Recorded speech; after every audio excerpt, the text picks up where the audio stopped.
Hello, good morning, नमस्कार मेरे प्यारे साथियों। मैं विशेष फौजदार आप सभी का आपके अपने यूट्यूब चैनल BS पॉलिटी घटक में एक बार फिर से हार्दिक स्वागत करता हूं। मेरे प्यारे साथियों, शिक्षा मनोविज्ञान के अंतर्गत लीड लेवल 1 और 2 2026 के लिए शिक्षा का अधिकार अधिनियम 2009 RT एक्ट 2009 को यहाँ पर कवर करने वाले हैं। साथ ही ये CTET के लिए भी इम्पोर्टेंट टॉपिक है। तो यहाँ से देखिए, शुरुआत कर लेते हैं RT 2009 की। 86वें संविधान संशोधन अधिनियम 2002 के तहत निःशुल्क अनिवार्य बाल शिक्षा का अधिकार अधिनियम 2009 को 1 अप्रैल 2010 को संपूर्ण भारत में जम्मू कश्मीर को छोड़कर के लागू किया गया था।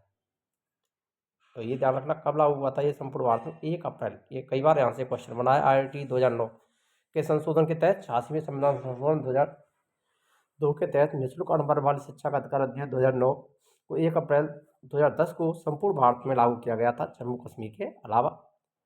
भारत निःशुल्क और अनिवार्य बाल शिक्षा का अधिकार अधिनियम लागू करने वाला विश्व का 135वां देश कौन सा देश है? 135वां। मोस्ट इंपोर्टेंट है, भारत का स्थान कौन सा है? तो ये ध्यान रखना, निःशुल्क अनिवार्य शिक्षा में लागू करने वाला देश 135वां देश बना। जम्मू कश्मीर में 31 अक्टूबर 2009 से RT को लागू कर दिया गया है, क्योंकि जम्मू कश्मीर को केंद्र शासित प्रदेश बना दिया गया है, विशेष राज्य की दर्जा उसको छीन लिया गया।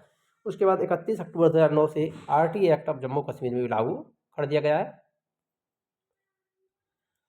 राज्यसभा द्वारा RT अधिनियम जो पारित किया गया तो 20 जुलाई 2009 को राज्यसभा ने इसको अनुमति दी थी। लोकसभा ने RT को पारित किया 4 अगस्त 2009।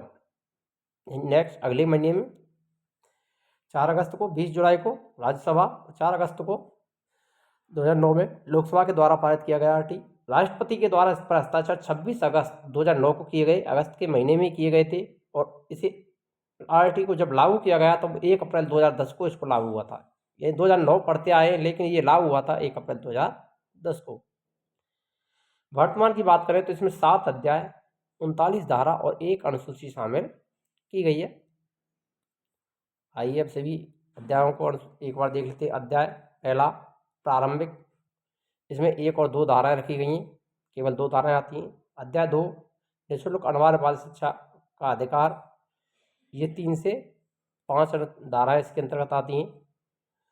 तीसरा आता है समुचित सरकार, स्थानीय प्राधिकारी, माता पिता के कर्तव्य। इसका जो उल्लेख मिलता है वो अध्याय 3 के अंतर्गत मिलता है और 6 से 11 धाराएं आती हैं, 6 से 11 तक की धाराएं।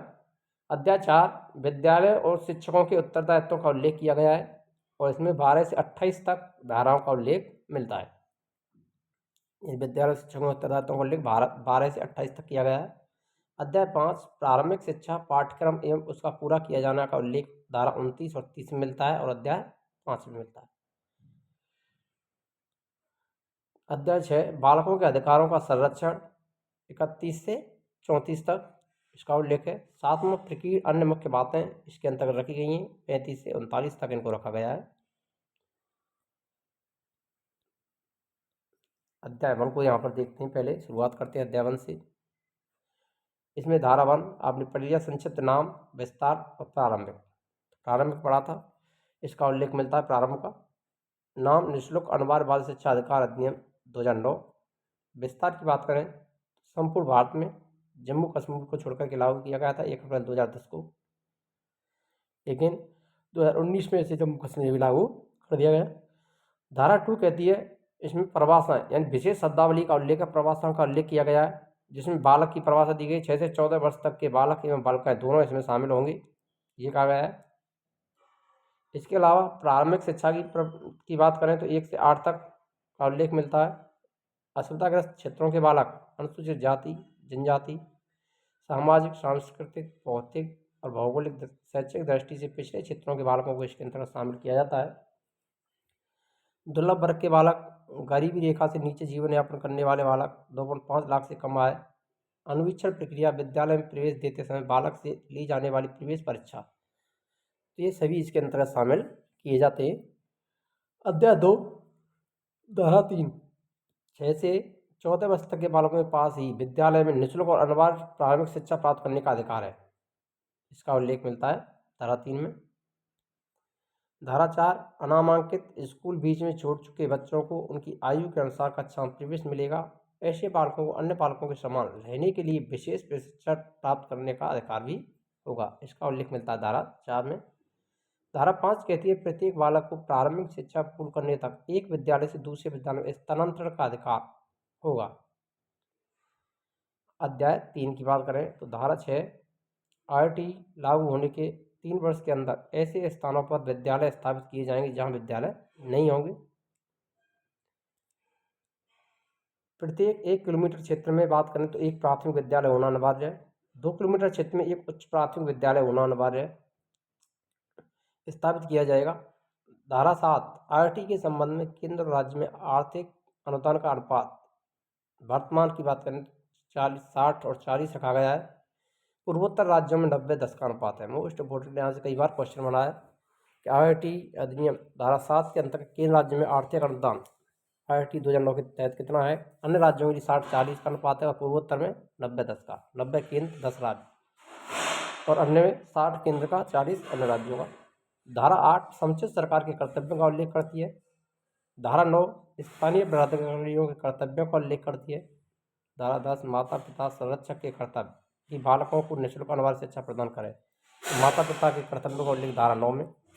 स्थानीय पदाधिकारी के कर्तव्य धारा 9 और समुचित सरकार के कर्तव्य 8 और 10 में माता पिता के और संरक्षकों के कर्तव्य रखे गए। यहाँ से कई बार क्वेश्चन बनता है, ये कन्फ्यूज करने वाली जगह है, तो यहाँ पर आपको सभी को रखना है। किस में रखा है? समुचित सरकार की बात करें धारा 8, 9 में स्थानीय पदाधिकारी, 10 में माता पिता और संरक्षक के कर्तव्यों का उल्लेख मिलता है। 11 धारा की बात करें 3 से 6 वर्ष के बालकों के लिए विद्यालय पूर्व शिक्षा प्रदान करने की व्यवस्था समुचित सरकार के द्वारा की जाएगी। विद्यालय पूर्व शिक्षा देख रेख की बात करें तो आंगनबाड़ी और बालवाड़ी, ये भी ध्यान रखना है। बालवाड़ी भी स्थापित की जा रही है अब, जिनको हम बालवाड़ी भी कहते हैं। अध्याय 4 धारा 12 निजी विद्यालयों में भी कमजोर वर्ग के बालकों को सीटों में 25% आरक्षण दिया जाएगा। ये इसका उल्लेख मिलता है अध्याय 4 के धारा 12 में। धारा 13 यदि कोई विद्यालय अनवीक्षण प्रवेश प्रक्रिया का संचालन करता है तो पहली बार 25,000 का जुर्माना, आगे से 50,000 का जुर्माना लगेगा। यदि कोई विद्यालय बालक से प्रति व्यक्ति फीस लेता है तो उस विद्यालय पर फीस का 10 गुना जुर्माना लगाया जाएगा। धारा 14 प्रारंभिक शिक्षा में प्रवेश के लिए जन्म प्रमाण पत्र या अन्य कोई दस्तावेज आयु का आधार होगा, परंतु किसी बालक की आयु के सबूत न होने पर विद्यालय में प्रवेश से मना नहीं किया जा सकता। धारा 15 बालक को विद्यालय में प्रवेश सरकार के द्वारा निर्धारित की गई तिथि के अनुसार दिया जाएगा, लेकिन किसी भी परिस्थिति में बालक को विद्यालय प्रवेश से वंचित नहीं किया जाएगा। धारा 16 प्रारंभिक शिक्षा में किसी भी बालक को फेल नहीं किया जाएगा और न ही बालक को विद्यालय से निकाला जा सकता है। नोट निःशुल्क और अनिवार्य बाल शिक्षा अधिकार का संशोधन विधेयक 2019 का संबंध डिटेशन पॉलिसी से है, अर्थात बालक को प्राथमिक शिक्षा में भी फेल किया जा सकता है या उसी कक्षा में रोका भी जा सकता है। धारा 17 बालक को शारीरिक और मानसिक रूप से प्रताड़ित नहीं किया जा सकता और न ही अपमानजनक शब्दों को काम में लिया जा सकता है। धारा 18 कोई भी विद्यालय सरकार की मान्यता के बिना संचालित या स्थापित नहीं किया जाएगा। उल्लंघन करने पर 1 लाख का जुर्माना, निरंतर उल्लंघन करने पर प्रति दिन 10,000 का जुर्माना लगाया जाएगा। इसका उल्लेख धारा 18 में मिलता है।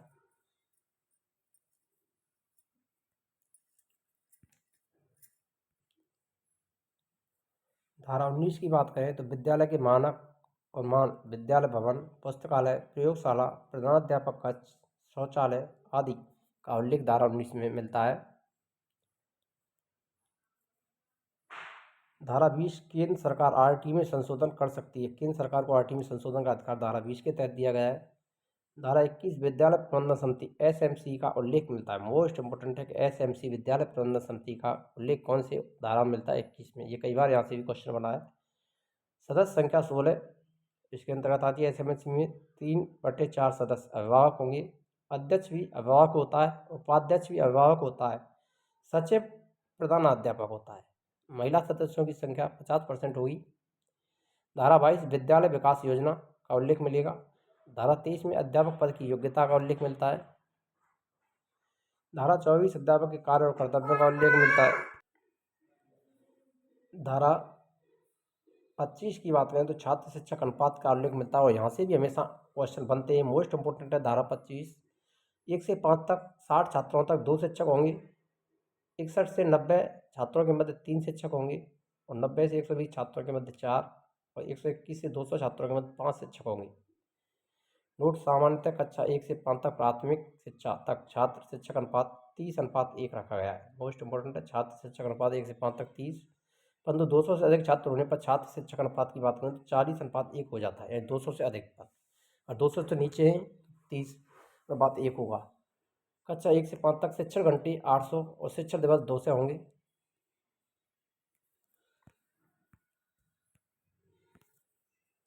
कक्षा 6 से 8 तक के 35 छात्रों तक एक शिक्षक, 36 से 70 तक 2 शिक्षक, 71 से 100 तक 3 शिक्षक और 100 से अधिक होने पर एक प्रधान अध्यापक ही होगा। यहाँ पर 6 से 8 तक छात्र शिक्षक अनुपात 35:1 रखा गया है।